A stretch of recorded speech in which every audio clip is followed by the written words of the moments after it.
Hey guys, welcome to another episode of my YouTube channel where I'm going to talk about why talk therapy doesn't work.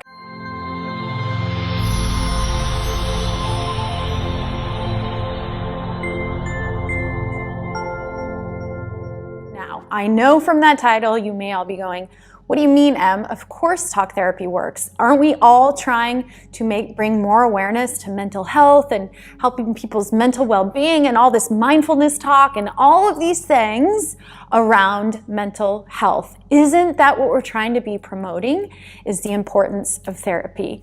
Now, let me explain why I said talk therapy doesn't work. So early on in my journey, I actually started therapy when I was really young. 16 years old is when I actually started going to therapy after one suicide attempt at 15, another suicide attempt at 16. I learned really early on the importance of mental health and mental disease.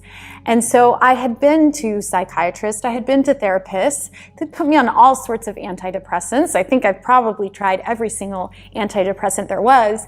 And for that stage in my life, therapy was very, very, very helpful. It helped me to understand certain things about myself. It helped me get to a place where I understood that my emotions are okay and talking about things are okay. But talk therapy, in my opinion, will only get you to a certain point. Now, later on in my life, because I didn't learn about patterns, about generational patterns, because I didn't learn about what the actual roots were, what was actually causing me to feel depressed, what was causing me to feel anxious, what was causing me to feel like I didn't fit in or something was wrong with me, what was causing my addictive behaviors, because I didn't actually dig down to the root of that, the behaviors stayed the same. So even though I went into what everyone would call the life that you're supposed to be leading, I got married, we had kids, I had a good job, like I did all the things on the outside that everybody said you were supposed to do. In fact, I was like, I am not gonna be that messed up person that everybody said I was. I'm gonna live this life and I'm gonna do a good job and I'm not gonna be a screw up like everyone thought I was gonna be. And so I did that. I did that for 10 years. The only problem was I was an addict those full 10 years because there was something deeper inside of me. There was something brewing. There was something in me that knew this normal life is not for me. I am meant for more. What am I doing in this life? And why am I not so happy? Why am I miserable? Why do I have to numb myself with pain pills all day, every day, just so I can function in a life that I'm supposed to be happy in, but I'm not? And that is because even though I had done all that therapy early on in my life, as I said, it didn't actually get to the roots of what was really going on. And so then came the first phase of my own personal transformation and spiritual awakening when I stumbled upon a book called You Are the Placebo by Dr. Joe Dispenza. And I started meditating, and that opened a whole world of spirituality and self-help and personal development, a world that I never knew existed before that. I knew I had always been connected some way, somehow spiritually, but I never had a framework for it. And so that opened this door to a framework of everything that resonated. It felt like, wow, yeah, this is the missing piece that I've really been missing my whole life. This connection to who I really am on the inside. This is what I've been missing.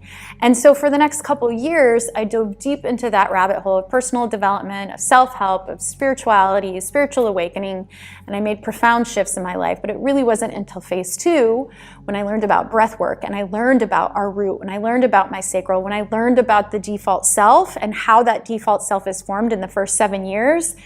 That is when my mind really was expanded, and I clearly understood why talking about your problems can only get you to a certain point. Because when you're talking about your problems, you're only staying up in the mind. But the most important part of lasting change and transformation is to also work within the body.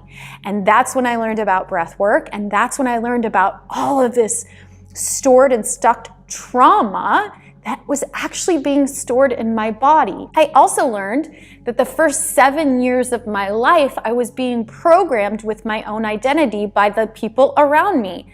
So everything that they told me became hardwired patterns and programs, beliefs and behaviors, literally in my brain. It became the identity of who Emily was. Emily was insecure. Emily had no confidence. Emily had no self-love. Emily was a screw up. Emily did things wrong. Emily couldn't handle her life. I actually believed that I couldn't handle my life without a man taking care of me. I actually believed that because all evidence proved to me that I couldn't so far. Because as I said, the talk therapy had helped me feel better a little bit, but it didn't actually get to the root, which was, and ultimately for most people, is feeling unworthy, of not feeling good enough, of not embracing every single part of who I am and loving every single part of who I am, actually truly falling in love with myself.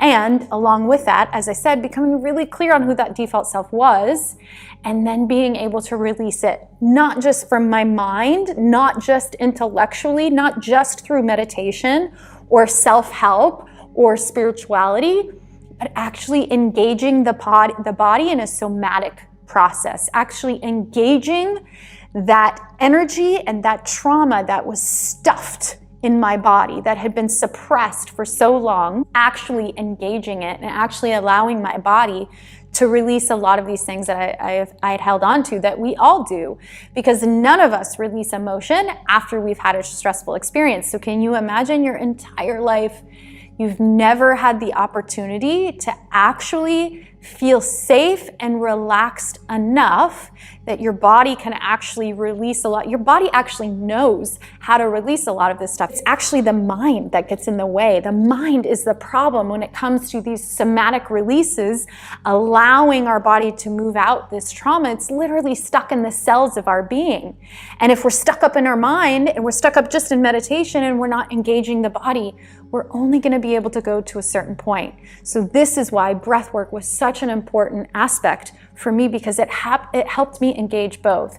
So first phase, I always look at talk therapy as like the really surface level. Like that's the entry point where people want to actually start making changes in their life, where they realize like, oh shit, maybe like I need to take care of this depression, or maybe I need to take care of this anxiety, or maybe there's shit in there that I've been too afraid to think about or talk about. Maybe there's stuff in there that I actually need to get out. Maybe all of these things on the outside are actually just stemming from stuff that's going on the inside. So that's sort of like the surface level, which I highly recommend. I highly recommend people start at that first level and they go to talk therapy.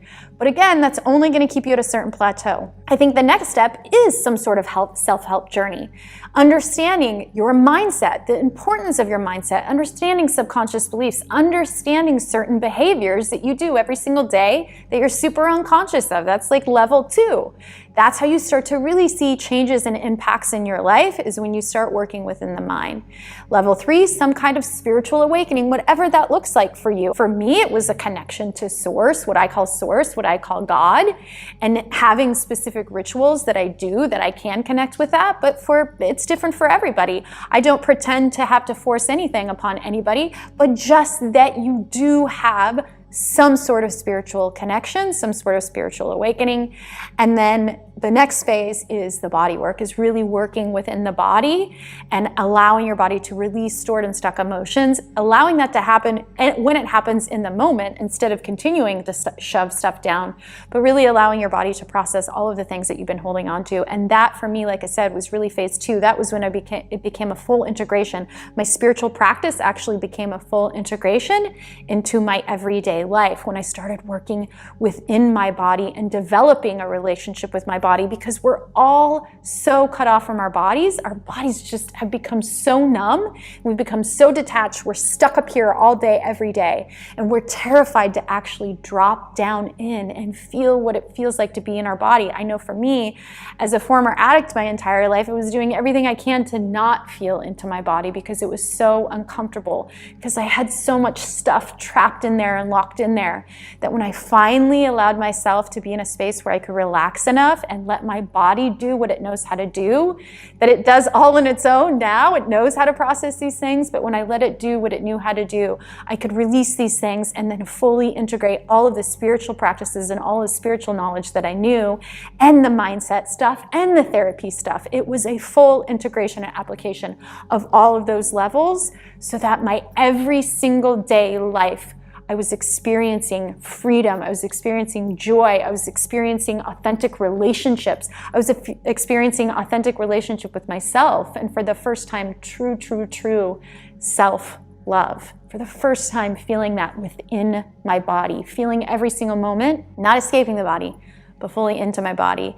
And then once I took it a step further with breath work, I actually learned how to access certain chemicals within me so that I never needed to be an addict again, because I had my own pharmacy within me. I could use my breath in certain ways to reach these elevated states, to reach altered states of consciousness, to go and connect spiritually. I could use my breath to do that, to have psychedelic-like experiences, and I didn't need to take anything outside of me. I could do it with my very own breath. So not only does breath work help you release all of that stored and stuck emotions, it takes you to the next level, baby. It takes you up there to connect and have experiences that will blow your freaking mind. I assure you, you will never be the same again. And the best part is, you can also use your breath to then take that experience and integrate it back into your everyday life. So, talk therapy works at level 1, but it will only take you to a certain place in your life. You must keep going. You must keep ascending if you want to create true lasting change. Until next time, I love you all.